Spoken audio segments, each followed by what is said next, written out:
For the third time this season, the Mariners have overcome Tarek Skubal. Colby, hit it.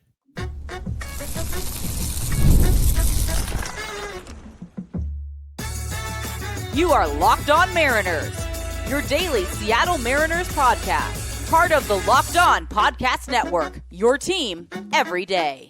Ahoy, sailors. It is Sunday, October 5th, 2025. This is Todd Gonzalez and Colby Patnode for the Locked On Mariners podcast, part of the Locked On Podcast Network, your team every day. This episode is brought to you by FanDuel. Right now, new customers can bet just $5, and if you bet wins, you'll get $300 in bonus bets to use across the app. Download the FanDuel app today. And as always, if you want to support us even more, we have a Patreon called Control the Zone. We record even more episodes over there talking Mariners, Seahawks, and whatever the hell else we want to talk about. For more information, go to patreon.com/Control the Zone. Link in the description. Mariners beat the Tigers 3-2 in dramatic, emotional fashion tonight to knot things up at one game apiece here in the ALDS. Playoff Polo. Jorge Polanco with 2 home runs off of Tarek Skubal. Julio Rodríguez with the game-winning RBI double. We'll talk all about that, as well as Luis Castillo in the bullpen. Definitely want to talk about Gabe Spire, who was just so massive tonight. There's just so much to talk about from this one. So, we'll try to get to everything. I don't know if we will get to everything, but we will certainly try to get to everything. But man, things just looked so bleak after the loss last night. With the Tigers stealing game 1, having Skubal going in game 2, and the Mariners overcame him twice this season, but you're thinking there's no way that they're going to be able to do it a third time, right? And they definitely didn't smoke him or anything like that, but they were able to outlast him, and they were able to get a couple of huge solo home runs off the bat of Jorge Polanco, and that's how you have to beat pitchers like this in the postseason. You have to be able to match them on the pitching side of things and just be able to scrape together a couple of runs. That's exactly what the Mariners did tonight. First playoff win for the Mariners at T-Mobile Park since 2001. A very Mariner way to get it. Not much offense really at all. Now, granted, at least this time you were facing Skubal. So, there's a explanation for the lack of offense, but just enough. After the way Dan managed last night, which I didn't get a chance to react to, he was terrible, but far from the biggest problem of last night's game. I thought he did a pretty decent job tonight. There are a couple things you're like, probably don't really like that, but it was at least somewhat understandable. And it looks like he learned his lesson from last night too, because in the exact same situation, this time he goes to Gabe Spire, and it look at that. It worked out great. Yeah. So, yeah, it was a very much a playoff baseball game. The pitching was really good on both sides. There was a big mistake that, got taken advantage of by the underdog. And there was, a lot of offense from the winning team came off the home run, which is also very playoff. And the atmosphere was electric. And so it just really felt like a good playoff game. Something that, the Yankees and Blue Jays series is not given anybody. I mean, Blue Jay fans are complaining, but those don't look like playoff games. So the Mariners are playing playoff games, and they walk away from the first 2 games having lost home field advantage. But also, I think if you told people, on Friday, they're like, hey, the Mariners they're going to split these first 2 games. I think people would have taken it, because they would have said yeah, well, they'll probably win the first one, and then they'll lose to Skubal, and then they'll regroup. Yeah. And at the end of the day, it doesn't matter what order you do it in. You just have to do that. Although, it does back in my mind. I'm like, man, if you could have just scraped out a run yesterday. Yeah. And one more extra run yesterday. Yeah. There's a lot of shoulda, coulda, woulda here, but right. Being up 2-0, the series is over. Yeah. And I think that's something that people need to understand. Tonight, the Mariners season was very much on the line. Yeah. Tonight. Again, is it impossible for them to win 3 in a row? Absolutely not. Any team in baseball can win 3 in a row against anybody. But with the major question marks surrounding who's going to pitch it on game 4 and having to beat Skubal in game 5, just to, all of that to win your 3 in a row, it was going to be extremely difficult for the Mariners. And it's still a difficult road because the questions about who's starting game 4 and if you have to face Skubal in game 5, can you beat them for a fourth time? Well, like those and now you're going to their park, all that. Yeah. And we'll talk about all that when we get there. But tonight we don't have to, because we can focus on tonight's game. We can focus on game 3, and everything after that doesn't really matter. You just have to focus on what you can control. So it's not as daunting to go and win 3 in a row. Now you have to win 2 out of 3. And you, in theory, you'll have the pitching advantage tomorrow. We'll see or on Tuesday, we'll see what Logan Gilbert you get. But it was a critical one. You had to have this one. Again, season not technically over, and I'm sure people would have coped their way into saying the Mariners are going to win 3 in a row. Just the road was so difficult if you didn't find a way to win tonight, and the Mariners did. And give them credit, they beat the best pitcher, at least in the playoffs right now. They beat him for the 3rd time this year. It wasn't always pretty, but they did get him out after 7, and they did get to a Tigers bullpen that has had to throw quite a few innings over the last 5 or 6 days. And they were able to scrape together a run with their 2 biggest stars coming through and doing what they needed to do. They were the only offense they had last night. Tonight, they come through and combined to score the, winning run. And that's exactly what you need. And, it gets overlooked. Polo's the star tonight, no question about it. But there were a lot of really good performances from, big star level players that the Mariners needed, and they got tonight. And that's how you beat, the best pitcher in baseball, arguably. Yeah. I texted you before the game that, like, if you could win this game, you would basically reverse what, the swing in the direction for the Tigers last night. Right now, they still accomplished what I think they ultimately set out to accomplish, which was to steal home field advantage from you. Yep. Now you're in a best of 3, and 2 of those games are going to be in Detroit. But after last night and them stealing game 1, rolling out the bullpen day against George Kirby, and having Skubal go in game 2, they had to feel pretty good about going 2-0 here and heading to Detroit, just needing one more win. And the fact that you got to their guy and your pitching was just good enough to match him and even best him in terms of at least, the scoreboard, what ultimately matters, right? That to me is the Mariners taking the momentum right back from Detroit in this one. Now we'll see how that translates to game 3, especially with the day off and all that. But winning this game is so huge. And I think it says a lot about the character of this club. I talked about it with Ben last night. Like, we were going to find out a lot about the Mariners with their backs against the wall in this one. Because again, like you said, their season was on the line tonight. Yep. So winning this game, being able to punch back, going blow for blow with Skubal, getting those 2 big home runs from Jorge Polanco, also just working at bats against Skubal. Right. First 2 innings, his pitch count was in great shape. I think he was at 25 pitches while Luis was at 51. By the 4th inning, they were pretty much equal. I think Luis was at 69. Nice. And Skubal was at 62. Mm-hmm. It was just, even though, again, they didn't score that many runs. They only scored 3 runs tonight, which is just 1 more than they scored last night. It was just such a better, more quality offensive performance than the one that they had last night against frankly, just a far better opponent. Yeah. So that was really nice to see that, they didn't get too down on themselves. They recognized the moment. They met the moment, seized the moment, if you will. And we'll see what happens on the, on the road now. So, but just a huge win for the Mariners.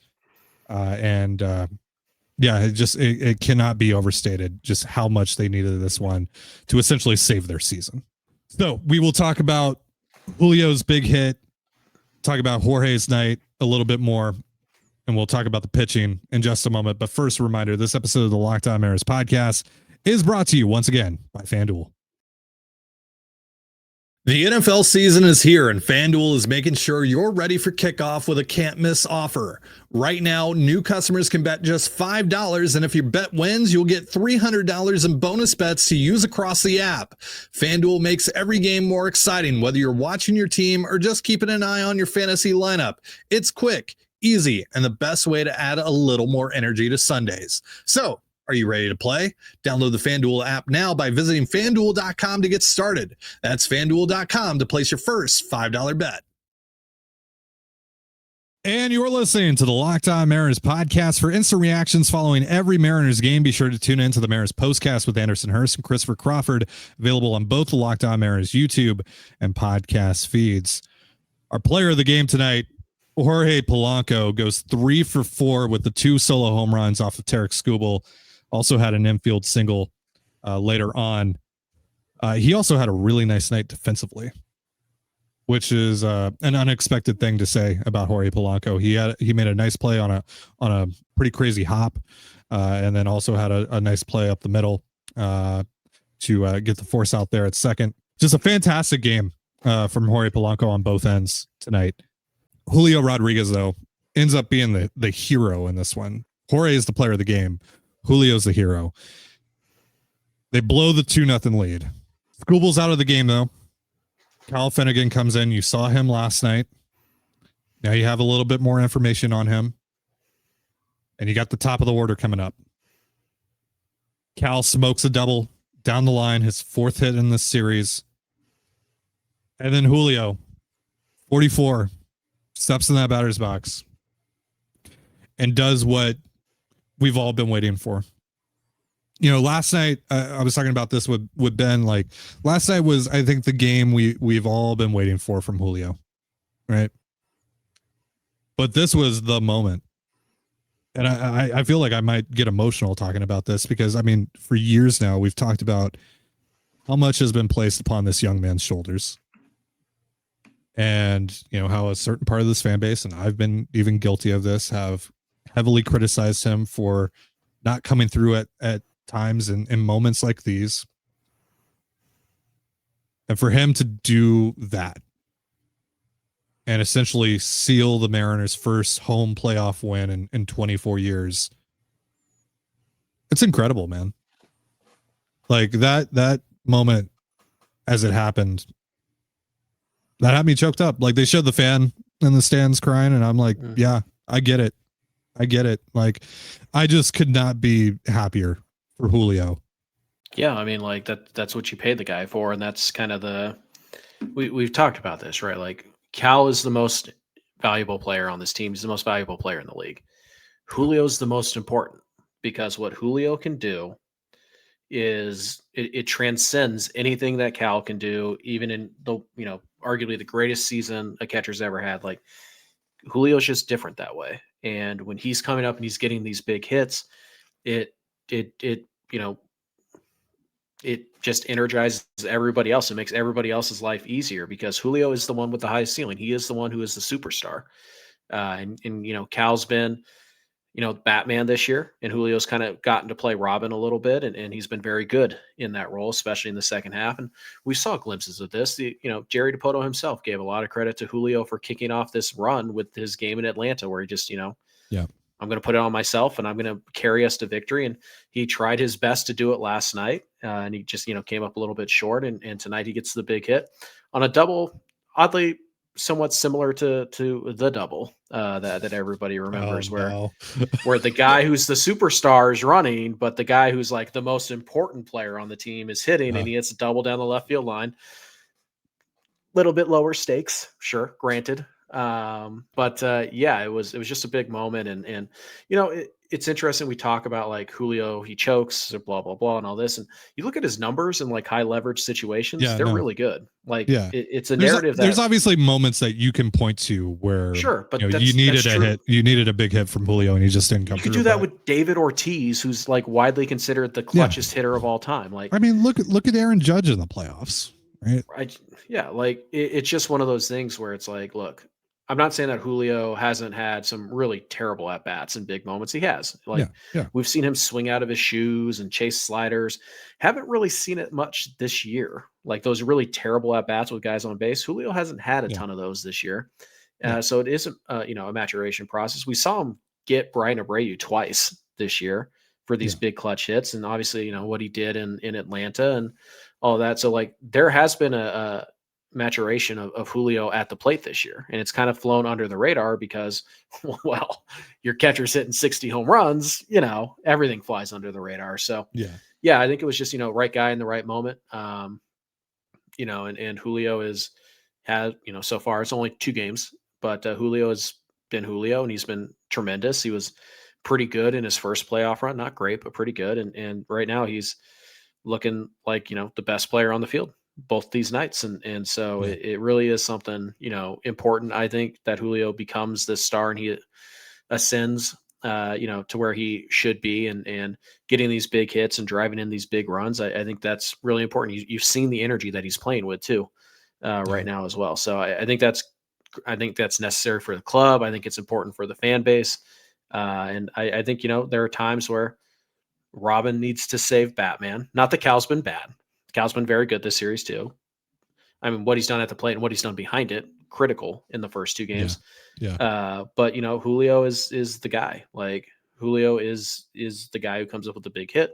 And he is just the guy who makes it easy to dream on the Mariners because he is the guy who can literally pick a team up and carry them to a World Series title. Like what Randy Arozarena did in 2020, Julio can do that. Now, is he going to hit 11, 12 home runs in the playoffs? Probably not. No. But could he do something insane. like that? Could he do something like that? Yes. Yeah. Yes, he could. Yeah. He absolutely could. Yeah. And he's kind of starting to do it right now. So I thought it was a huge hit, obviously. And it's a big moment. And it really is awesome to see from a guy who is just really polarizing in this fan base for some reason. Like it just, nobody wants to appreciate him for who he is. They want to be mad that he's not who they want him to be, or they want to pretend like he's flawless. Like we've talked about this before.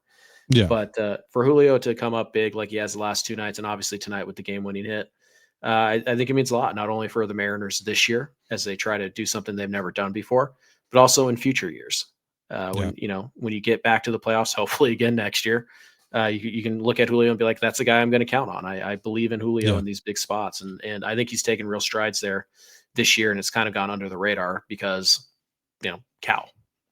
Yeah. Well, and you think about how the first half of his year went where, it's another regressive season. And, he has the really big series against guess who? The Tigers. Goes into the All-Star break, pulls out of the All-Star game so he can kind of just focus on himself and work on some stuff. And the second half, he was incredible. He was a huge reason for them turning things around and kickstarting that win streak. And, now he's doing this in the playoffs, finally. Right. And again, I just could not be happier for him because, he's heard it all. He's heard it from idiots like me. But again, to use kind of an overused argument, but it's still a valid argument and a valid point. He is so incredibly young, still even, but he is also now a seasoned major leaguer, right? We're now at the tail end of his 4th full season in Major League Baseball. And it's starting to finally all come together. And now it's not just he's a superstar talent. He's playing like a superstar. I think he's firmly established himself as the best center fielder in the game this season. And the bat is starting to back it up as well. And you do this and moments like these, you're going to be considered one of the best players in the game and not just off of your talent alone, because that's kind of how we've talked about Julio. Now the production is starting to come. Now the production in big moments is starting to come, and they're going to need more of it over the course of this series and hopefully further. But just an absolutely incredible start to the playoffs for Julio Rodríguez, and what a hit in that moment to, again, potentially save the Mariners season. Because here's the other thing, right? It's one thing to, lose the Scooble game and be down 2-0, but to blow that lead and eventually be down 2-0, you're cooked. So to be able, and it was also huge to respond right away as well, not for it to linger into the ninth or even into extra innings. To come right back with the top of the order due up against their bullpen, Scooble's finally out of the game, to jump right on Kyle Finnegan was so massive. We're going to wrap things up here talking about the pitching. Luis Castillo, Gabe Spire, Eduardo Bizardo, Andres Munoz was awesome tonight as well. Talk about all those guys in just a moment. But first, a reminder, this episode of the Locked On Mariners podcast is brought to you by Monarch Money. Most people can't name all their financial accounts or even what they're worth, whether it's 401ks, properties, or investments. And when you don't have the full picture, you can end up leaving money on the table. That's why there's Monarch Money. It's an all-in-one personal finance tool that brings your entire financial life together in one clean, easy-to-use interface on your laptop or your phone. Monarch is built for people with busy lives. And if you put off organizing your finances, Monarch is for you. Monarch does the heavy lifting for you. You can link all your accounts in minutes, see clear data visuals, get smart categorization of your spending, and finally feel in control of your money without ever touching a spreadsheet. Don't let financial opportunities slip through the cracks. Use the promo code LOCKEDONMLB at monarchmoney.com in your browser for half off your first year. That's 50% off your first year at monarchmoney.com with promo code LOCKEDONMLB. And you're listening to the Locked On Mariners podcast. So again, the Mariners were able to match and outlast and in a way best Tarek Skubal tonight on their side of things with the pitching. Luis Castillo gets things started. He wasn't Toronto Luis Castillo. He wasn't even Houston Luis Castillo, but he gave you 4 2/3 scoreless ball. He walked more guys than he struck out. Walked 4 guys, gave up a hit, but he was able to get out of a jam. He was able to get a couple of quick innings there, and innings 3 and 4 after throwing 51 pitches to get through the first 2 innings. And he set you up for the rest of the night. You know, he gave you a chance to win. That's all that matters. Gabe Spire picks up for him. Faces Kerry Carpenter. Dan Wilson learns his lesson from last night. Goes to Spire with runners on first and third, 2 outs. Spire gets Carpenter. Very interesting moment there, and a very interesting decision from AJ Hinch. And it's a moment that we talked about a lot in the lead up to this series. What was AJ Hinch going to do once Spire came into the game to face, you know, the Riley Greens and the Kerry Carpenters of the world? And that moment, with a prime scoring opportunity and the Tigers down 1-0. Hinch sticks with Carpenter, who has a 71 WRC plus against lefties. Spire strikes him out. Mm-hmm. Spire goes out for another inning. Smokes everyone in his path. Gabe Spire has been massive in the series so far. I mean, really, the bullpen outside of obviously, you know, what happened with Brash tonight and you know, Vargas in the 11th inning, which whatever, Dan just ran out of guys at that point. We talked about this. There was only having Bizardo face one hitter last night was the problem, not going to Vargas. That was set up by a problem previously, but once you go through your 5 leverage guys, it's like, I guess Vargas is number 6. Like, would you really feel better with Luke Jackson or Emerson Hancock?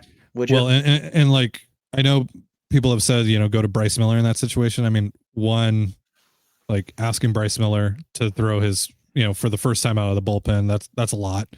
But also, you might have to throw Bryce Miller in Game 4. So I think the bigger concern is Game 4 and making sure you have him for that. So you know, that wasn't a slam dunk. But anyway, my point was, you know, outside of, you know, Vargas there, which again, like whatever, and you know, Brash tonight, like the bullpen's been great through these first 2 games.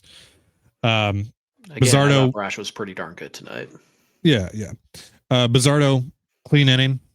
Munoz, incredible. Coming off of, you know, going 2 last night. And the big question going into this outing for Munoz was, how was he going to respond after going 2 innings last night for the first time all year long? He was fantastic. And you could tell right away. And, you know, you usually can tell with Andres within the first couple of pitches. You can tell what kind of night you're going to get out of Andres. Yeah. And he was awesome. Now, he was obviously helped out by the fact that he had to face, you know, 7, 8, 9 Maybe it's a little bit of a different story if he has to face, Carpenter and Green, etc. But still, Maybe. like, Munoz was awesome tonight. Spire though was just incredible. He was kind of our X factor going into the series, him and Bizzardo. And so far he has shown up in such a huge way. Yeah. The Mariners bullpen allowed one hard hit ball tonight. Wow. And it was Gabe Spire who allowed it. Oh, it wasn't the Torkelson ball down the line? Wow. Nope. Which again, I thought Brash pitched pretty well tonight, because that hit was jam shot. It was kind of fluky, and again, never should have been in that situation. He had 3 strikeouts.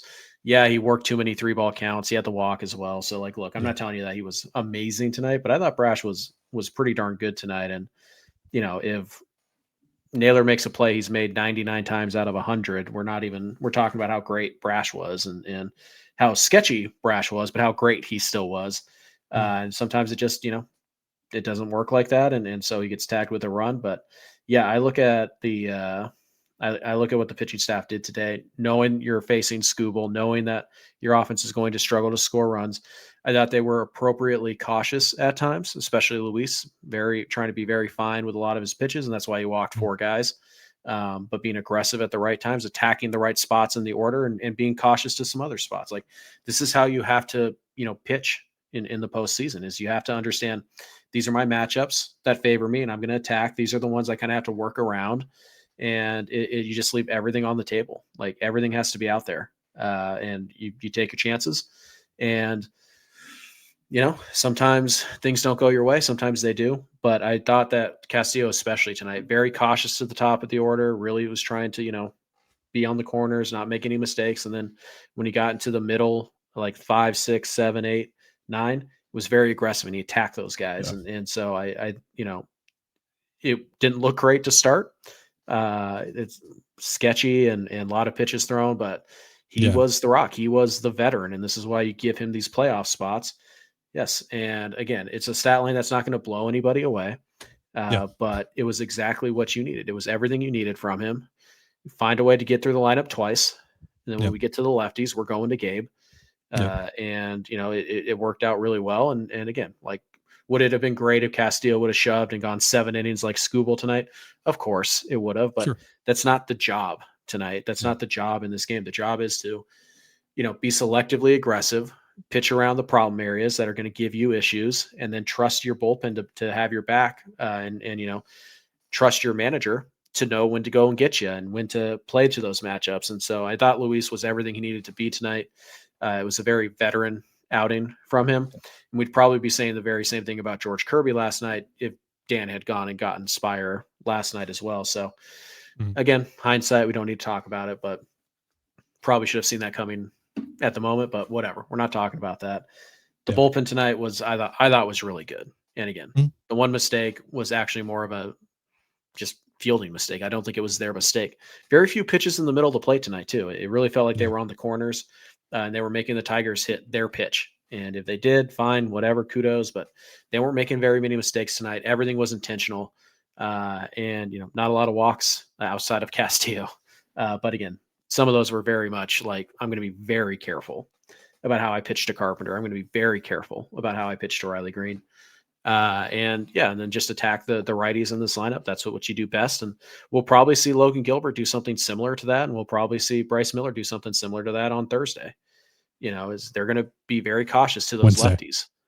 Now it might be Thursday. It might be Thursday because game 3 is in a little bit of jeopardy. There's an 85% chance of rain on Tuesday right now. Oh, good. Logan Gilbert with a rain delay. Awesome. Anyways, I think the hope there would be that the game just gets moved Wednesday and before it gets moved to Thursday, but right, just don't start the game and then stop it, because we know that has disastrous results. Anyways, I thought the whole pitching staff was very good tonight. They did what they had to do against Scooble, and again, like the Castillo final line doesn't look great. He didn't really give up that many hard hit balls. It's just the walks that did him in it. And again, the walks were not intentional, but they were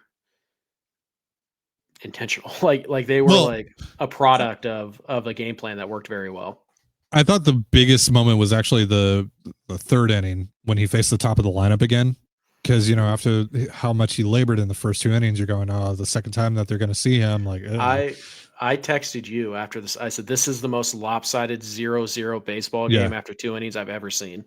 And I said back to you, like, yeah, they're losing the tug of war again, like they did last night, where it was like, okay, you know, no one's scored yet, but just the momentum right now feels very much on the Tigers side, and it did again to start this game. But he strikes out Torres, and then he gets a couple of quick outs, gets out of that inning. Like, that's when things started to shift in the Mariners' direction. Once Luis kind of settled in and he got those 2 quick innings, and then obviously the Polo home run happens, like that was the moment to me.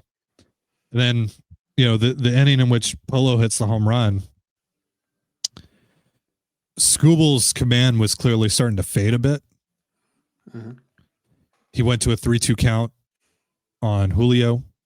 Julio ended up popping out. Infield pop up, I think. But it was like, okay, that's interesting. He's missing his spots. It wasn't really like a control issue. Again, it was more of a command issue where he was just like, he wasn't exactly hitting his spot. And then he goes down 2-0 to Polo, and boom, hanging slider. And it's just when Scooble gives you an opportunity, when a pitcher like Scooble gives you an opportunity like that, you have to take advantage. And Jorge Polanco did. And it was at that moment that, like, yeah, twice, but like specifically in that moment, it was like, oh, okay, now the Mariners are winning the tug of war. As soon as those pitch counts started to even out and Scooble's command started to fade just a little bit, and he gave you just a little bit of an opening, they took advantage. And that right there, like, obviously the Julio double is like the moment in this game, but that was where you went, okay, that's where the nervous energy that was clearly in the crowd started to dissipate. So that's going to do it for our show. Thank you so much for joining us here on the Locked On Mariners podcast. Colby Patnode, I'm Titan Gonzalez. Be sure to give us a follow on Twitter at @LO_Mariners. You can follow me at Titan Gonzalez and Colby at CPAT11. That's CPAT11. We're also on Blue Sky. You can follow me at TDG, Colby at MLB Colby, and the show at Locked On Mariners. You can also find us on Instagram at Locked On Mariners. Have yourself a beautiful baseball day, and we'll see you next time. Peace.